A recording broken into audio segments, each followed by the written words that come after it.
Okay, இன்றைக்கி நம்ம எதை பற்றி பார்க்க போகிறோம்னா, இந்த பானை எப்படி குயின் ஏற்றுறதுங்க பற்றி பார்க்க போகிறோம். இப்போ ஒயிட் டு ப்ளே, இந்த பிளாக் வந்து குயின் ஏற்றணும்.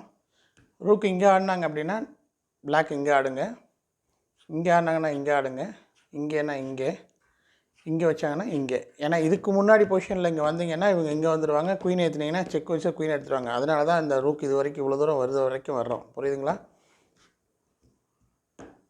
மீண்டும் சொல்கிறேன் பாருங்கள். செக்கு இங்கே, செக்கு இங்கே, செக்கு இங்கே, செக்குங்கும் போது இங்கே வருவாங்க. ஏன்னா இப்போ இங்கே வந்து பிடிக்க முடியாதுங்கிற ஒரு காரணத்துக்காக வருவாங்க. நம்ம இங்கே வைக்கணும்.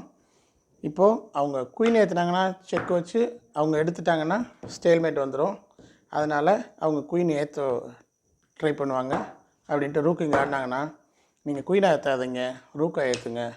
ரூக்காக ஏற்றுனீங்கன்னா இவங்க இங்கே செக் வைக்க முடியாது, இங்கே போவாங்க. ஏன்னா இந்த செக் மேட் வந்துடும் அப்படிங்கிறக்காக இங்கே வருவாங்க. இப்போ நீங்கள் கிங்கை வச்சு அட்டாக் பண்ணுங்கள். ரூக் எங்கே போனாலும் செக் மேட்.